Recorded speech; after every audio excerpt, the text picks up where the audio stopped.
আমাদের দেশে রাস্তা তৈরি করার জন্য ইঞ্জিনিয়ার আছে, প্রকৌশলী আছে, কিন্তু রাস্তা দেখভাল করার জন্য কেউ নাই। শুরু করতেছি সৃষ্টিকর্তার নামে, যিনি আমায় সৃষ্টি করেছেন।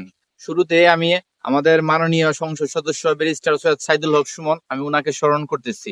যে আমি আপনাকে একটা জিনিস দেখাতে চাই, যে জিনিসটা হলো, দেখেন যে রাস্তার পাশে যে জায়গাগুলো আছে কিন্তু একটু জায়গা এখানে ভেঙে গেছে। এই জায়গাগুলা কিন্তু আমি দেখাই যে মূলত একটু জায়গা কিন্তু ভেঙে গেছে। এই যে দেখেন, পাশ থেকে যদি আমি তুলি, এই যে দেখেন, এখন যখন গাড়ির একটা চাকা এদিকে যাবে, তখন এটা আস্তে আস্তে ধীরে ধীরে ধীরে ধীরে ভেঙে পুরোটা রাস্তা সমান হয়ে যাবে।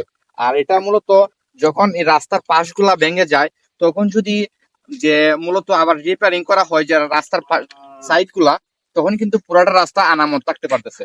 কিন্তু আমি এর একটা চিত্র দেখাই আমি আপনাকে, যে মূলত এই রাস্তাটা, এই যে এইখানে যে আমি যে সর্বশেষ জায়গাটা দেখাই, আমি এইখানে দেখেন, এই যে এই রাস্তাটা দেখেন ওইটার মতনই ছিল। তো এটা ধীরে ধীরে কিন্তু এটা ভেঙে এইদিকে চলে আসছে। যে এইদিকে একটু আসো, তুমি ক্যামেরাটা নিয়ে। এই যে দেখেন যে কিছুক্ষণ আগে আমার একটা গাড়ি গেছে এদিকে, এই যে এটা কিন্তু ভেঙে পড়ে গেছে। এই যে এইভাবে কিন্তু ভেঙে ভেঙে পড়ে যাচ্ছে। আবার যদি আমি দেখাই, এই যে রাস্তার মধ্যে যে কংক্রিটের মধ্যে ধরবে, এটার কোনো কুদরত নাই। এই যে দেখেন আমার হাতে চলে আসছে। তো আমি এটাই বলবো যে মূলত রাস্তাগুলা তৈরি করার সময় নিম্নমানের ভিটামিন ইউজ করা হয়েছে, এর জন্য এই সমস্যাটা দেখা দিছে। আমার কথা হলো যে রাস্তা যেমনই করা হোক, রাস্তার যদি পাশগুলা যে যে জায়গাগুলো ভেঙে গেছে, ওই জায়গাগুলো যদি মেরামত করে দেওয়া হয়, সে রাস্তাগুলো কিন্তু পুনরায় ব্যবহার করা যাবে। এই যে আমার সামনে যে রাস্তাটা আপনি দেখতে পারতেছেন, এটা কিন্তু পরিপূর্ণ এটা ভালো রয়েছে। তো মাঝে মধ্যে একটু জায়গা ভেঙে গেছে, যদি আমরা যখন ভেঙে গেছিল তখন যদি রিফারিং করে দিতে পারতাম রাস্তাগুলা, তাহলে কিন্তু আবার আমরা ব্যবহার করতে পারতাম। আমাদের দেশের সিস্টেমটা হলো ভিন্ন, যে মূলত একটু জায়গা ভাঙছে, তারা চিন্তা করে যেটা ব্যাংকের শেষ হোক। যতদিন ব্যাংকের শেষ না হয়েছে, ততদিন তারা গড়ার কোনো নাম নেয় না। যদি যখন ভাঙ্গা শুরু হয়েছিল 1 হাত জায়গা, তখন যদি এই জায়গাটা ভরাট করে দিতে দেওয়া হতো, তাহলে কিন্তু আর সম্পূর্ণ রাস্তাটা ভাঙতো না। এটা তো আমার একটা গাড়ি যাইতেছে, দেখেন এই যে দেখেন, এই যে গাড়িটা যাওয়ার ফলে দেখেন যে এই যে একটা ফাটল দেখা দিছে। দেখেন এই যে দেখেন, এইটা কিন্তু থাকবে না। এই যে দেখেন একটা ফাটল দেখা দিছে, এই যে দেখেন এটা কিন্তু উঠে যাবে। রাস্তা থেকে কিন্তু ধীরে ধীরে এগুলা উঠে যাবে। আমি এখন যে দেখেন, আমি মনে করি যে এটা নিম্নমানের ভিটামিন ইউজ করার ফলে কিন্তু এই এরকম সমস্যা হয়েছে। রাস্তাটা কিন্তু বেশি দিন হয় না যে মেরামত করা হয়েছে এই রাস্তাটা। সে দেখেন যে এটা যে একটা জনগুরুত্বপূর্ণ একটা রাস্তা। আর বিশেষ করে আমি আমাদের এমপি মহোদয়কে আমি বলি, আপনি যখন এই রাস্তার উপর দিয়ে পুরাইগলা গেছিলেন, এটা কিন্তু পুরাইগলা যাওয়ার রাস্তা। আপনি পুরাইগলার মানুষকে একটা প্রত্যাশা দিয়েছিস, যে আশ্বস্ত করেছিলেন যে আমি তোমাদেরকে যে মাটির রাস্তা আছে ওইটা আমি পাকা করে দেব। কিন্তু এই রাস্তার পরবর্তী স্থানটা কিন্তু মাটির রাস্তা। আপনি পুরাইগলার মানুষকে যে আশ্বাস দিয়ে আসছিলেন, আপনি ওইটা বাস্তবায়ন করে দিবেন। কিন্তু তারা এইখানে যে বাখরনগর নামক যে স্থানটা আছে, তারা ওইখানে এসে সারা দেখবে আমার ভাঙ্গা জায়গা। তারা করবে কি, রাস্তা বানায় দিবেন আপনি, তারা বাড়ি থেকে গাড়ি ভাড়া দিয়ে এসে এখানে এসে কোমর ভাঙবে। আমাদের দেশের সিস্টেমটা হলো ভিন্ন।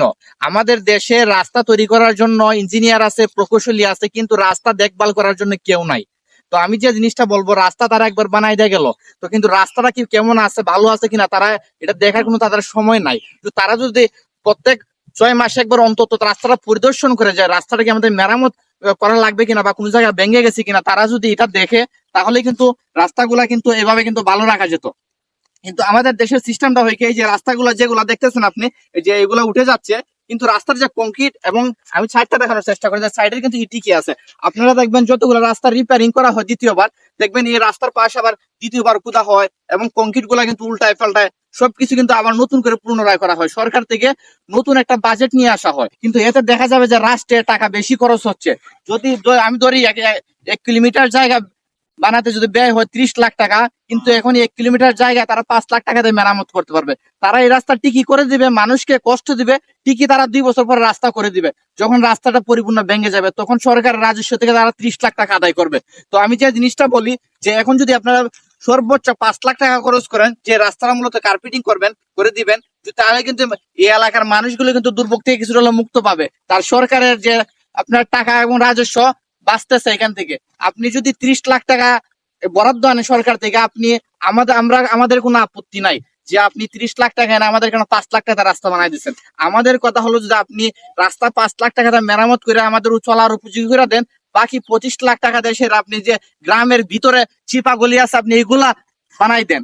না হলে আপনি আগাইতে পারবেন না, কেননা বরাদ্দ সরকার প্রত্যেকটা প্রত্যেকটা আসনে কিন্তু সমান ভাগে ভাগ করবে, কিন্তু আমরা যদি সঠিকভাবে পরিকল্পনা না করে, আমরা যদি উন্নয়নের দিকে না আগাই, তাহলে আমরা আগাইতে পারবো না, আমরা প্রধানমন্ত্রী সোনার বাংলাদেশ উপহার দিতে পারবো না। আমরা আশা করি মাননীয় এমপি মহোদয়, আপনার দ্বারাই আমরা কিন্তু এগিয়ে যেতে পারবো। আসসালামু আলাইকুম।